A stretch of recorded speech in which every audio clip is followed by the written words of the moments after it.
मगाशी मी तुम्हाला WS question होकारार्थी शिकवलं होतं. आज मी तुम्हाला डब्ल्यूएस क्वेश्चन नकारार्थी सांगणार आहे. तुम्ही कन्फ्युज होतात ना की नकारार्थी कसं वापरायचं. मग आज आपण बघणार आहोत. मग आता हा जो simple present tense WS question आहे, निगेटिव्ह आहे, नकारार्थी वाक्य. जे काम तुम्ही डेली करत नाही तर या स्ट्रक्चरचा वापर तुम्हाला करायचा आहे. याचं स्ट्रक्चर बघा. एक नंबरला डब्ल्यूएस क्वेश्चन घ्यायचं, ओके. नंतर डू किंवा डज घ्यायचं, नंतर सब्जेक्ट घ्यायचे, नंतर नॉट घ्यायचे, नंतर V1 घ्यायचे, नंतर ऑब्जेक्ट घ्यायचे आणि शेवटी क्वेश्चन मार्क घ्यायचे. V1 तुम्हाला माहिती आहे, मी मागे शिकवलंय तुम्हाला. क्रियापद म्हणजे काय, जे काम तुम्ही रोज करतात, डेली करतात, त्याला म्हणतात क्रियापद. याचं दुसरं स्ट्रक्चर काय बघा. डब्ल्यूएस पहिले एक नंबरला, कधी लक्षात ठेवा, डब्ल्यूएस क्वेश्चन कधीही एक नंबरलाच येईल. आणि हा डू आणि नॉटला एकत्र करा, म्हणजे काय झालं, डोंट. सेम डज आणि नॉटला एकत्र करा, काय झालं, डझंट. नंतर सब्जेक्ट, नंतर V1, नंतर ऑब्जेक्ट घ्यायचं, नंतर शेवटी काय करायचं, क्वेश्चन मार्क द्यायचं. ओके. डू डज केव्हा वापरतात, तुम्हाला मागे सांगितलं आहे. आय, वी, यू, दे आणि क्वेश्चन यांना डू वापरायचे, ही, शी, इट, डज यांच्यासाठी डज वापरायचे. ओके. मग आताचे शेवट काय राहणार आहे बघा. एक नंबरला डब्ल्यूएस क्वेश्चन घ्यायचे आणि शेवट राहील त नाही. बस लक्षात ठेवा, त नाही आला आणि जे काम डेली होतं, रोजचं होतं, ते करायचं. जसं आता एक वाक्य करायचे बघा. वाक्य काय बघा. तू अभ्यास का करत नाही आणि शेवटी क्वेश्चन मार्क आहे. बघा वाक्याच्या शेवटी काय आहे बघा, त नाही आलाय, बरोबर आहे. आणि इथं कोणतं डब्ल्यूएस क्वेश्चन आलाय, का. ओके. का म्हणजे वाय. का म्हणजे काय, वाय घ्यायचे. ओके. आणि डब्ल्यूएस क्वेश्चन तुम्हाला डू किंवा डज घ्यायचे. मग आता एक रिकामा जागा सोडू आपण. इथं काय आलाय, तू आलाय, मी घेतलं यू. वाय डू यू नाही म्हणजे काय, not. Y do you not. आणि शेवटी अभ्यास केला काय म्हणतात, स्टडी. आणि शेवटी काय, क्वेश्चन मार्क. बघा इथं मी डू वापरणार आहे. का आपण इथं यू आलाय आणि यूला मी का वापरतो, यूला वापरतो डू वापरायचे. तर Y do you not study. याला दुसरी पद्धत कशी आहे बघा. दुसरी पद्धत काय, हा डू आणि हा नॉट एकत्र करायचं, म्हणजे काय, हा वाय डोंट यू स्टडी. आणि शेवटी काय, क्वेश्चन मार्क. बघा डोंट एकत्र केला. आता तुम्ही वायने हजारो वाक्य बनवू शकताय. तू का खेळत नाही, why do you not play. किंवा वाय डोंट यू प्ले. तू का लिहित नाही, why do you not write. किंवा वाय डोंट यू राईट. तू शाळेत का जात नाही, why do you not go to school. किंवा why don't you go to school. तुम्ही याची फक्त काय करा, प्रॅक्टिस करा. जितके बघा बिफोर आरसा समोर बोलत जायचं, काही टेन्शन नाही. Why do not go to school, why do not go to school असं प्रॅक्टिस करत जा. किंवा why don't you go, why don't you go, why don't you play. हे प्रॅक्टिस करा. प्रॅक्टिस करणं तर तुमच्या जीभेला ती सवय लागेल. आता आपण दुसरं वाक्य बघू बघा. दुसरं वाक्य काय बघा. दुसरं वाक्य बघा काय दिलंय, ती कशी लिहित नाही. बघा इथं काय, कशी आलाय, कशी. ओके. आणि इथं काय, त नाही आलाय, काय आलाय, त नाही. तर डब्ल्यूएस क्वेश्चन आपलं काय यायचं, एक नंबर घ्यायचे. कशी म्हणजे काय, हाऊ घ्यायचे. हाऊ घेतला. ओके. इथं ती आलाय, तिला आपण नेहमी काय येतो, डज, म्हणजे इथं डज घ्यायचे.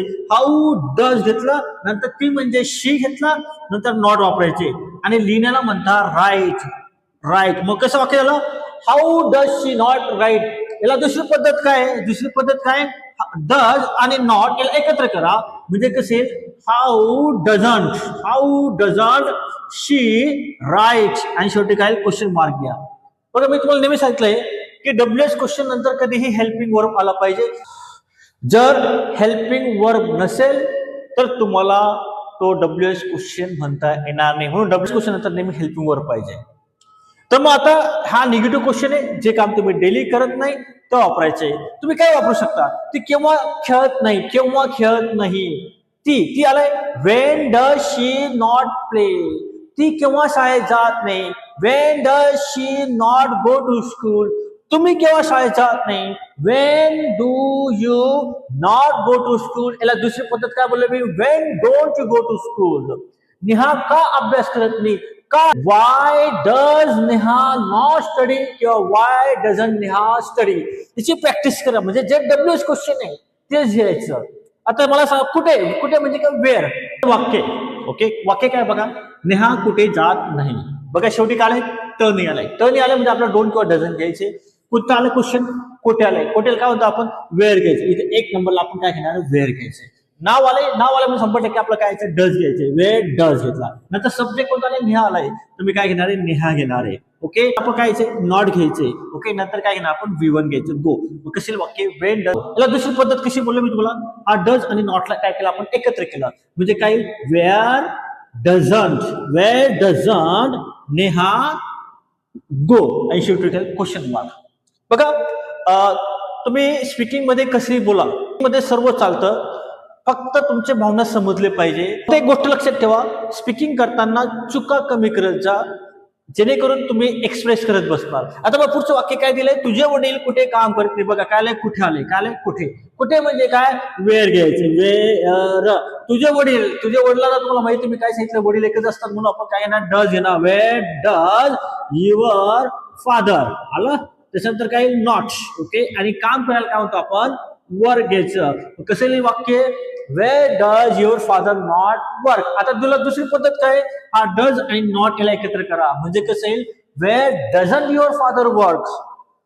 तिची मम्मी चहा का बनवत नाही, का आलाय, का म्हणजे why doesn't her mother make tea. तुम्ही का शिकवत नाही, तुम्ही आलाय म्हणजे यू आलाय, यू. का म्हणजे वाय. मग पहिले काय घेणार मी, वाय घेणार, नंतर डू घेणार, नंतर यू घेणार, वाय डू यू, नंतर नॉट घेणार, नंतर टीच घेणार. मग कसं येईल, वाय डू यू नॉट टीच. आणि याला दुसऱ्या पद्धतीने मला करायचं असेल तर मी कसं म्हणेल, वाय डोंट यू टीच. ती का शिकवत नाही असं म्हणायचं असेल तर वाय डज शी नॉट टीच, किंवा वाय डझंट शी टीच. तर तुम्ही फक्त काय करा, प्रॅक्टिस करत जा. ओके, जितकं तुम्ही प्रॅक्टिस करणार तेवढा तुमचा फायदा होत जाईल. समजा तुम्हाला हाऊ मेनी हाऊ मच वापरायचं असेल तर कसं वापरायचं ते मी सांगू थोडक्यात. पुढचे वाक्य बघा, हाऊ मेनी आणि हाऊ मच आहे. मी मागच्या लेक्चरमध्ये तुम्हाला हाऊ मेनी आणि हाऊ मचचा फरक सांगितले. मी परत एकदा सांगतो, तो हाऊ मेनी म्हणजे काय, ज्या गोष्टी तुम्ही मोजू शकता, म्हणजे जे गोष्ट तुम्ही 1 2 3 4 ने मोजतात त्याला हाऊ मेनी म्हणायचं. आणि हाऊ मेनी नंतर कधी अनेक वचन नाव मिळेल, म्हणजे तुम्हाला आता हा डॉग आहे, त्याचं अनेक वचन काय झालं, डॉग्स. तर तुम्हाला डॉग्स घ्यायचे, म्हणजे काय, किती कुत्रे, हाऊ मेनी डॉग्स. किती पेन, हाऊ मेनी पेन्स. किती मुलं, हाऊ मेनी चिल्ड्रन, म्हणजे अनेक वचन घ्यायचे. आणि हाऊ मच काय घ्यायला सांगितलं होतं, ज्या गोष्टी तुम्ही मोजू शकत नाही, किंवा ज्या गोष्टी तुम्ही किलो मीटर लिटरने मोजता, तर तुम्हाला हाऊ मच वापरायचे. जसं फॉर एक्झाम्पल, किती पाणी आपण मोजू शकत नाही, हाऊ मच वॉटर. किती दूध, हाऊ मच मिल्क. किती साखर, हाऊ मच शुगर.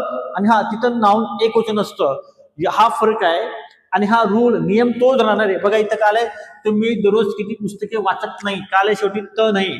हे वाक्याचा वापर जरा कमी होतो, की वेगळं वाटतं, पण तरी सुद्धा नियम रूल तोच राहणार आहे. 1 नंबर WH क्वेश्चन येईल, 2 नंबर डू डज येईल, 3 नंबर सब्जेक्ट येईल, 4 नंबर नॉट येईल, नंतर V1, नंतर ऑब्जेक्ट येईल, नंतर क्वेश्चन मार्क. हे स्ट्रक्चर तुमच्या डोक्यामध्ये फिट करून घ्या, की कधीही WH क्वेश्चन 1 नंबर आलाच पाहिजे. तर बघा इथं काय, किती पुस्तके म्हणजे पुस्तके आपण मोजू शकतोय, म्हणून आपण काय घेणार, हाऊ मेनी घेणार. मी घेतलं हाऊ मेनी. आणि बुक, पुस्तकांना काय म्हणतं, बुक. त्याला काय लावायचं, येस लावायचं. हाऊ मेनी बुक्स घ्यायचं. तुम्ही म्हणजे काय, यू ला आपण काय वापरतो, डू. नंतर यू घ्यायचं. आपण काय घेणार आहे, नॉट घ्यायचं. नंतर काय, रीड. ओके, नंतर दररोजला काय म्हणतात, एव्हरी डे. शेवटी काय आलं, क्वेश्चन मार्क, एव्हरी डे. याला तुम्ही अशी वाचू शकताय. डू आणि नॉटला काय केलं, एकत्र करा, म्हणजे कसं येईल, how many books don't you read every day. समजा मला या ठिकाणी ती घ्यायची असेल, ती, तर कसं येईल, हाऊ मेनी बुक्स. हिला ती आलाय म्हणून डज येणार, डज शी नॉट रीड, किंवा how many books doesn't she read every day. समजा मी नाव नेहा घेतलं तर कसं येईल, how many books doesn't Neha read every day. फक्त तुम्हाला काय करायचं, डू डज बदलायचे, आणि जो सब्जेक्ट असेल तो बदलायचे. नेक्स्ट वाक्य बघा, नेक्स्ट वाक्य काय, किती पाणी. पण शेवट काय, तो झालाय, त नाही आलेला आहे, बरोबर आहे. जर त नाही आला, जे काम डेली होत नसेल, तर तुम्हाला याचा वापर करायचे. पाणी माझी आपण बोलू शकत नाही, म्हणून आपण काय घेणार आहे, हाऊ मच घेणार आहे. अगोदर काय घेईल, हाऊ मच वॉटर घेणार आहे. ओके, आता ती आलंय, तिला मी तुम्हाला काय बोललोय, डज वापरलाय, डज. नंतर काय, शी. नंतर नॉट. ओके, आणि पिण्याला काय म्हणतात, ड्रिंक. आणि दररोजला काय म्हणतात, एव्हरी डे. आणि शेवटी काय, क्वेश्चन मार्क. मग कसं आलं वाक्य, मग हे वाक्य कसं आलं, how much water does she not drink every day, किंवा how much water doesn't she drink. बाकीचे जे काय असेल ते वाक्य करायचे. आणि 2 नावं आले, नेहा आणि राधिका, तर डू वापरायचे. तर मला वाटतं हे वाक्य तुम्हाला समजलंय.